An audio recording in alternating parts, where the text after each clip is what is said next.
Boa noite a todos. Também boa noite àqueles que nos assistem pelas redes sociais. Estamos trazendo um abraço fraterno da casa que nos abriga lá no Estreito, balneário do Estreito, que é o Seara do Amor. Sinto-se abraçados fraternalmente. E é sempre uma alegria estar aqui com vocês. Há algum tempo a gente vem mais rotineiramente, né? Sendo convidado rotineiramente para vir aqui.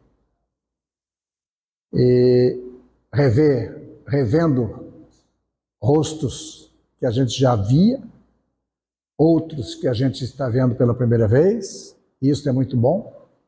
Olhar, daqui a pouco fazer amizade, se aproximar e compartilhar do que a doutrina chama de lei de sociedade. A doutrina, todo mundo chama, né? Todas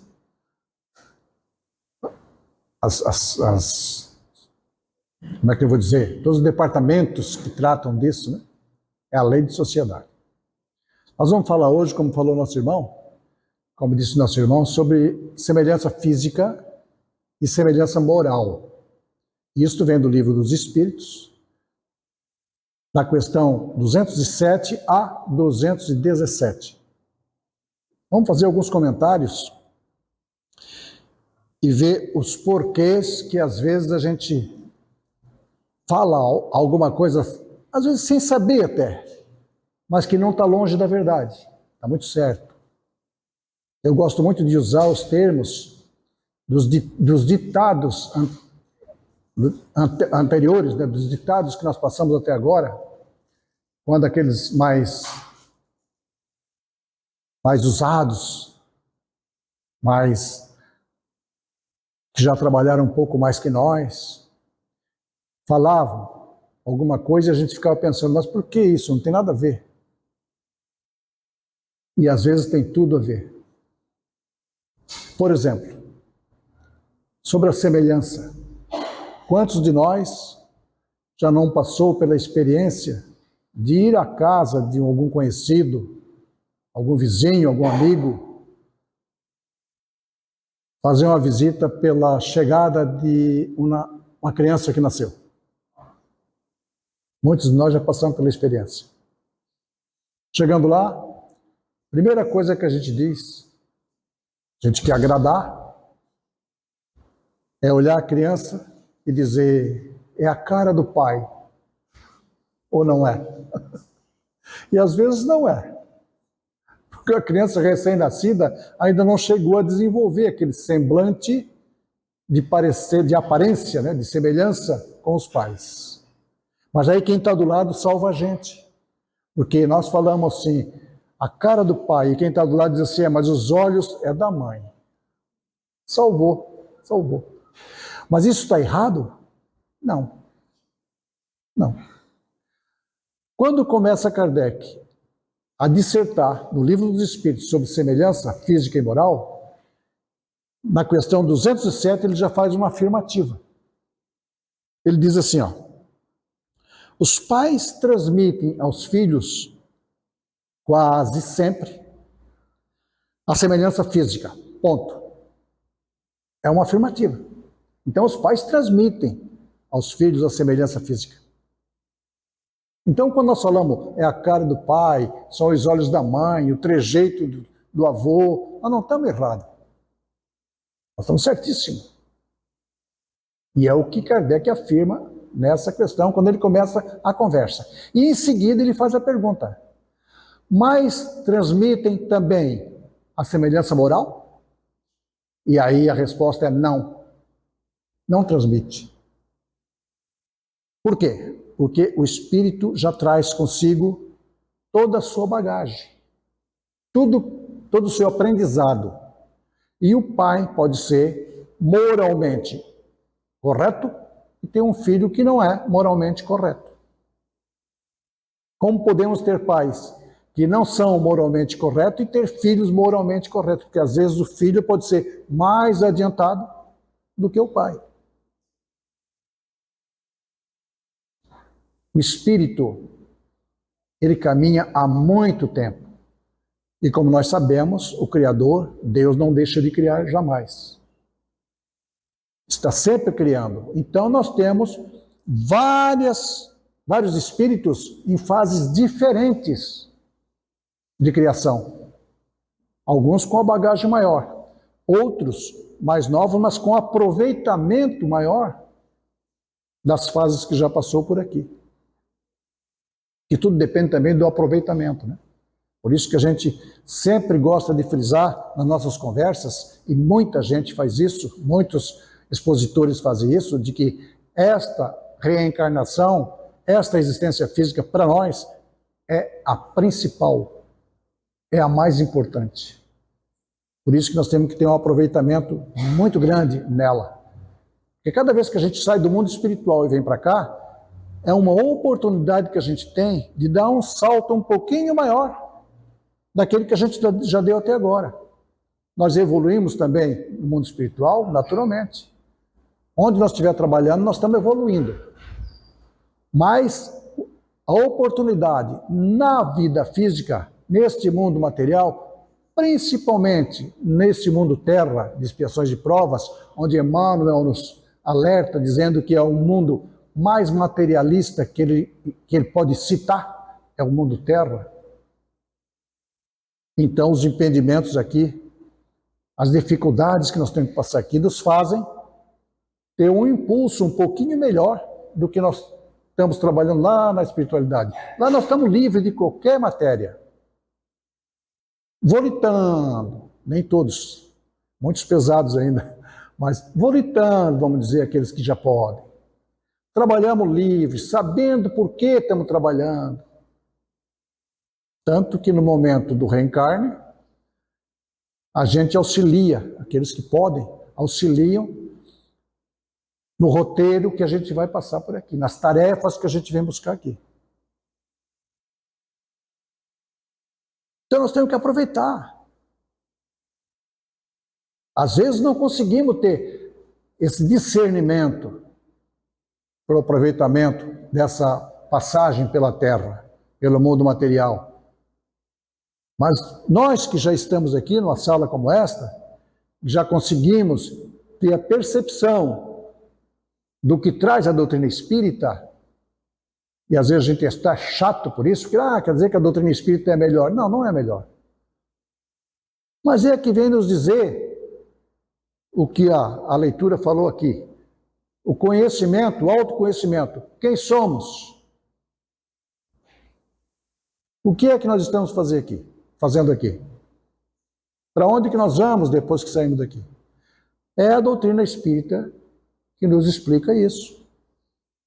É a doutrina espírita que nos fala sobre alma, espírito, espírito imortal, oportunidades reencarnatórias, evolução do espírito. É ela que faz isso. Que nos dá a esperança de que o túmulo não é a última chegada nossa. E o que fica ali é o corpo físico, a matéria. O espírito continua, alça voos maiores. Vai ter encontros com aqueles que já passaram, já estiveram com ele. E são esses encontros que fazem com que a gente volte para cá. A semelhança física que nós falamos já vem, não é de hoje, é de muitos tempos. Em seguida aqui, Kardec faz outra pergunta. Já que eles respondem que os pais não transmitem aos filhos, só transmite aos filhos a semelhança física e não transmite a moral, ele pergunta assim, mas de onde vêm as semelhanças morais que existem às vezes entre pais e filhos? Às vezes a gente vê, né? Semelhança moral entre pais e filhos. E a resposta é: são espíritos simpáticos, atraídos pela afinidade de suas inclinações. Isso aqui faz a gente lembrar dos nossos filhos. Do que eu falei ainda há pouco, aquele rebento que chega do nosso lar e que a gente olha lá para ele, pequenininho, miudinho, sem maldade nenhuma, e a gente tem até piedade, pena, né? Ah, coitadinho, tão à mercê de tudo que possa acontecer a ele, né? Mas ele é um espírito milenar. Ele vem naquele estado infantil, que é justamente para a gente se apaixonar por aquela criaturinha. E cuidar dele. Tomar cuidado com ele. Ter a percepção dessas inclinações que ele traz com ele. E daqui a pouco eles vão dizer aqui da tarefa que nós temos. Ele vai crescer. Essa criatura vai crescer. Vai ficar cada vez mais parecido, mais semelhante aos pais. Na fisionomia. Que nós herdamos hereditariamente essa aparência, essa semelhança dos nossos pais. Mas o que está na nossa consciência é diferente. Quase sempre é diferente. Tanto que nós falamos assim dos filhos. Às vezes até numa conversa fraterna que a gente tem, né, que aqueles que fazem o atendimento fraterno têm, a criatura diz, meu filho está com 12, 13 anos agora, até 2 anos atrás era uma criatura maravilhosa, tranquilo, sereno, ordeiro, obediente, e agora mudou completamente. E é provável que quem está ali ouvindo diga assim, agora é ele. Agora é o espírito que está ali, mostrando as suas características e a bagagem que ele está trazendo. Que é difícil. Quando nós falamos que somos espíritos milenares, imaginem o que nós já passamos. Nós passamos por um mundo muito dificultoso de se vencer, que foi o mundo primitivo. Usando de todo o nosso orgulho, de todo o nosso egoísmo, de toda a nossa vaidade, de toda a nossa prepotência, e era uma necessidade para poder sobreviver, de toda a nossa força para defender o que era nosso, e era uma necessidade.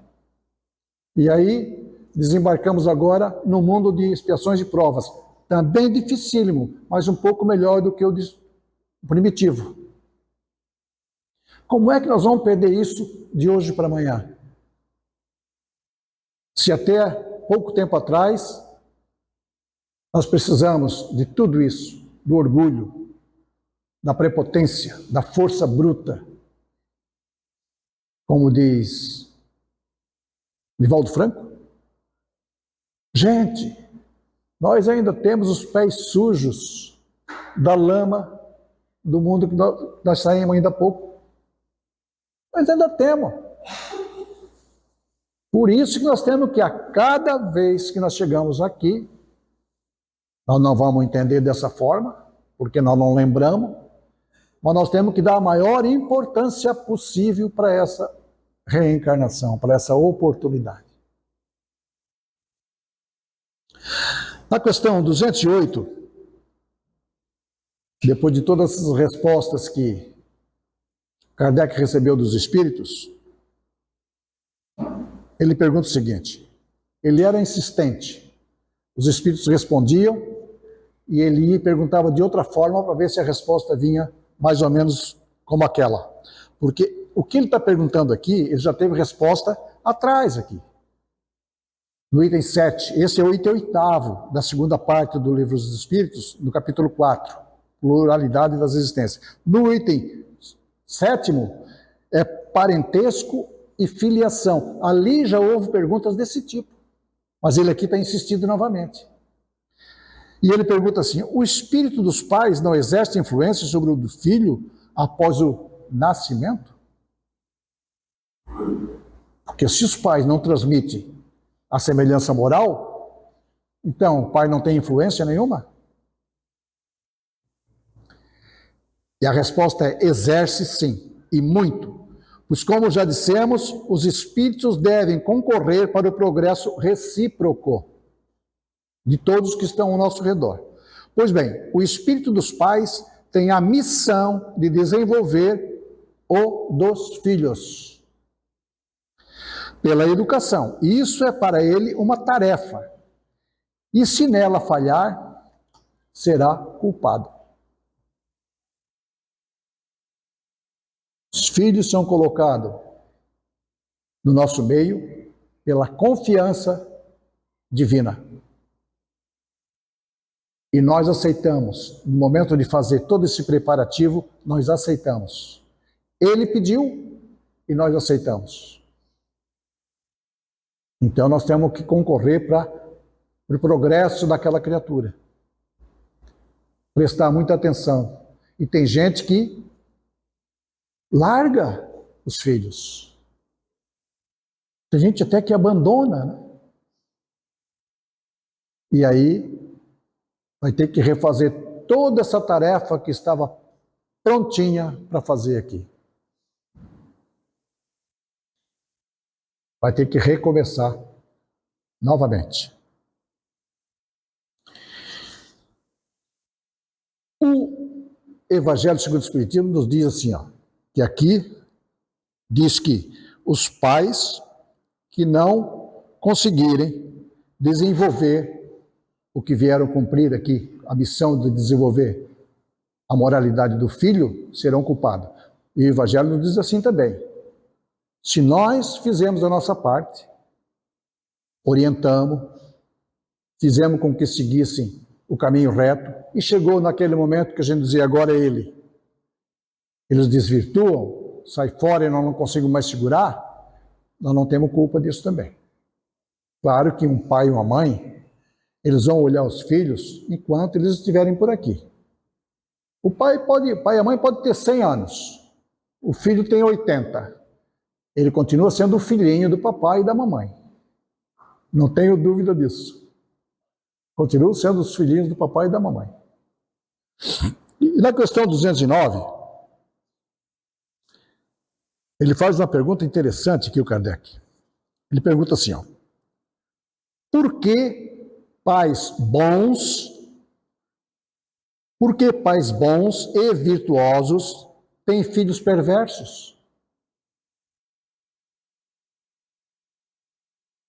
Ou seja, por que as boas qualidades dos pais não atraem sempre por simpatia bons espíritos? Ah, que maravilha, né? Se os pais conseguissem atrair sempre bons filhos, que maravilha. Era só sentar e conversar, dizer, ó, faça assim, faça assado, eu já passei por isso. Que maravilha seria. Mas nós temos que passar também as nossas dificuldades. Nós temos que aprender cada vez mais também. Resposta. Um mau espírito pode pedir bons pais na esperança de que seus conselhos o dirijam por uma senda melhor. E muitas vezes Deus atende. É isso. Imagine eu, estou lá no mundo espiritual. A Aparecida está aqui, vamos dar o nome da Aparecida aqui. A Aparecida está aqui, às vezes com outro nome, claro, já reencarnada, e eu vejo que ela tem condição moral para me melhorar. E eu peço, mentor, por favor, me bota naquela família, vão tentar me colocar naquela família, eu quero aprender com eles. Às vezes é aceito. Por isso que às vezes nós olhamos alguém na família que é totalmente diferente de todos os que ali estão. A gente costuma brincar que é um estranho no ninho. E aí nós temos que agradecer de novo, que é mais um aprendizado para cada um de nós. Para nós e para quem está chegando ali. Porque às vezes nós recebemos filhos que são inclusive mais evoluídos que nós. Eles vêm para nos auxiliar, para nos ensinar.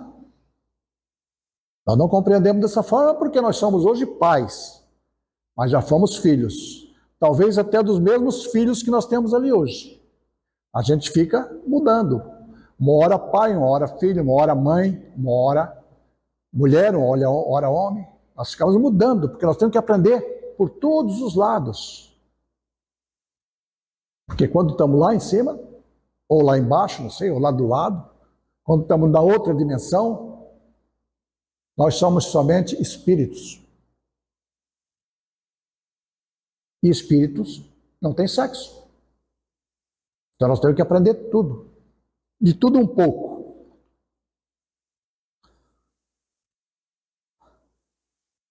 Na questão 210, os pais poderão, pelos seus pensamentos e as suas preces, atrair para o corpo do filho um bom espírito em lugar de um espírito inferior? Kardec era ferrenho. Cada vez ele vinha cutucando os espíritos, dizendo: quero ver agora a resposta que o senhor me dá. Eles já deram essa resposta para ele, mas ele quer ter certeza. E eles dizem assim, ó, não podem fazer isso. Vamos ler de novo? Os pais poderão, pelos seus pensamentos e as suas preces, atrair para o corpo do filho um bom espírito em lugar de um espírito inferior? Será que eles podem atrair? Também seria fácil, não é muito fácil. Não podem. Mas podem melhorar o espírito da criança a que deram nascimento e que lhes foi confiada. Esse é o dever.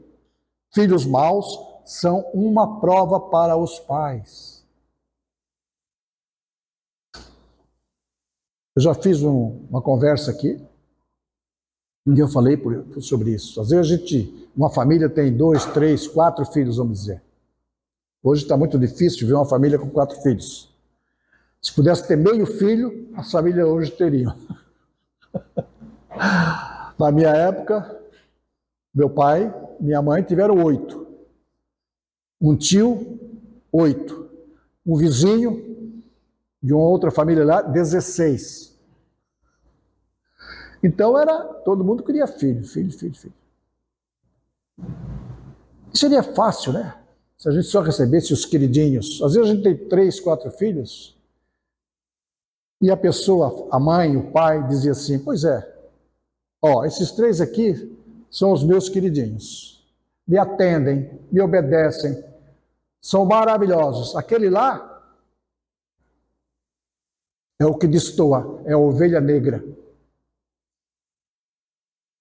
A ovelha negra é que precisa dos cuidados dos pais.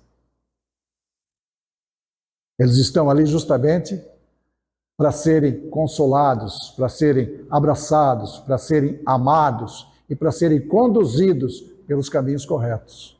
Se possível, nem sempre é possível.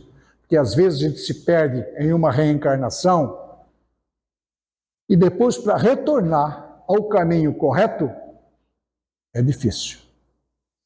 É muito difícil. De onde vem a semelhança de caráter que existe frequentemente entre os irmãos, sobretudo entre os gêmeos?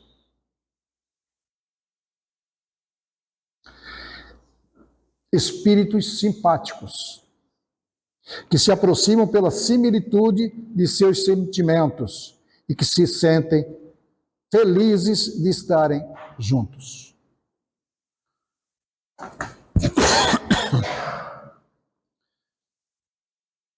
Nós vimos muito exemplo desses espíritos simpáticos que se aproximam e se agrupam no momento reencarnatório, de reencarnação, a olho nu isso aqui. Por exemplo, eu vou dar um exemplo da família Lima, músico, aqueles músicos. A gente diz assim, poxa vida, vamos lá que eles têm 8 filhos, como eu falei agora. Todos eles com a musicalidade aflorada. Tocam qualquer instrumento e cantam muito bem. Pois é, mas foram os pais que passaram isso para eles? Não. Eles chegaram ali por afinidade, por simpatia, se agruparam. Eu sempre dou um exemplo de um bairro de Florianópolis, porque a gente vê, por exemplo, inclusive nas reuniões espíritas, A gente vê um grupinho ali, um grupinho lá, conversando. Na hora da folga, na hora do café. O espírita gosta de um café que, pelo amor de Deus. Vai lá naquele grupo, quem é que está conversando? Estão conversando sobre o quê? Espiritismo, naturalmente, mas os agrupamentos se dão, eu sou advogado. Eu vou me juntar com quem? Com quem é advogado. Eu sou professor. Eu vou me agrupar com quem? Com quem é professor. Eu sou engenheiro, vou me juntar com quem? Com quem é engenheiro. Os agrupamentos se dão dessa forma, porque daí a gente tem desenvoltura na conversa, inclusive. E eu costumo dar o exemplo dessa reunião, dessas afinidades, do bairro João Paulo. Eu posso estar errado, mas eu acredito que o maior percentual de deficientes visual de Santa Catarina é no bairro João Paulo. Nós tivemos um professor, que era o nosso maestro na época do coral, que é de lá. Ele era deficiente visual. E eu perguntei para ele, professor João, por que essa quantidade tão grande de cegos, de deficientes visuais aqui no bairro de João Paulo? E ele me respondeu rindo assim, a gente gosta do outro, Wilson. São as afinidades. São as afinidades. Os espíritos, eles procuram essa afinidade. Eles sabem com muito maior facilidade quem são os afins e quem não são os afins. Nós aqui se adivinhamos. Imagina os espíritos que não têm a matéria que impede. Porque a matéria impede muito. Impede, inclusive, a gente de raciocinar um pouco mais. Afinidades. Dá tempo de nós ler mais uma pergunta. 212. Tem um negócio aqui interessante que eles perguntam assim, Kardec pergunta na questão 212. Nas crianças cujos corpos nascem ligados, a gente já viu isso, né? Nas crianças cujos corpos nascem ligados e que têm certos órgãos em comuns, há dois espíritos, ou seja, duas almas? A resposta, sim. Mas a sua semelhança faz que muitas vezes não vos pareçam mais do que uma só. E aí a gente imagina assim, gêmeos, quiseram vir juntinhos de tanto que se amam. Às vezes não é por amor. Às vezes é por outras paixões violentas, inclusive, que eles se unem para estar juntinho ali, muito perto um do outro. Agora, como dizia Zagal, tu vai ter que me aturar. Às vezes é isso. Cadeirantes. Essas almas que vêm com deficiências de locomoção, vivem numa cadeira. O presidente da LBA, uma vez nós conversando, e ele falou que fez uma viagem para o Rio de Janeiro, e lá, numa das favelas que eles trabalhavam, ele encontrou um cadeirante muito alegre, brincando e tal, e ele foi lá e conversou com ele, mas tu nessa dificuldade toda que tu tens aí de locomoção, e tá nessa alegria toda, passando uma tranquilidade para quem está ao teu redor, isso é uma verdade? Tu não devia estar sofrendo com isso aí? Diz ele, não, eu agradeço por estar nessa cadeira. Agradece por estar na cadeira de rodas, não ter movimentação livre, espontânea? Eu agradeço. Se eu não estivesse aqui, eu estaria me perdendo de novo, como eu me perdi até agora, pelos caminhos aí afora. É outro pensamento. Também tem aqueles que se revoltam, naturalmente. Mas quando a gente tem noção, que o Espiritismo nos passa essas noções, quando a gente tem noção do porquê que a gente está aqui em sofrimento, a gente tem aceitação. A gente tem aceitação. Quando a gente tem noção do porquê que a gente se une, às vezes por simpatia e às vezes por antipatia, porque também tem a união por antipatia, que nós precisamos aprender a conviver com aqueles que nos são antipáticos, que não trazem a simpatia para a gente. Quando a gente consegue entender isso, a gente aceita melhor. A gente passa a ser um pouco mais resiliente com tudo o que nos acontece. Por isso, às vezes eu até sou chato, mas eu digo, essa santa doutrina que nos passa tanto ensinamento a respeito do que nós somos aqui, por que nós estamos aqui, para onde é que nós vamos voltar. E tomara que voltemos bem. Tomara que retornemos à pátria espiritual de uma forma melhor do que quando chegamos aqui. Como nós que aqui estamos. Tomara que eu tenha tido a intuição, a inspiração da espiritualidade que cuida dessa casa, para ter passado para vocês alguma coisa de que vocês possam sair daqui e levar para os seus lares. Sair um pouco melhores do que quando aqui chegaram. Tomara. Às vezes a gente não consegue. Mas se de todos que estão aqui levarem alguma coisa a mais do que trouxeram, eu já me sinto muito feliz. Obrigado pela atenção de todos vocês. Parece que não passou meia hora, mas já faz meia hora que nós estamos aqui, quase 35 minutos. Eles colocam aqui nesse relógio pilha Duracell. E aí ele faz assim. Obrigado pela atenção de todos vocês. Mais uma vez, um abraço fraterno em todos. Um bom retorno aos seus lares, na paz de Deus e de Jesus. Muito obrigado.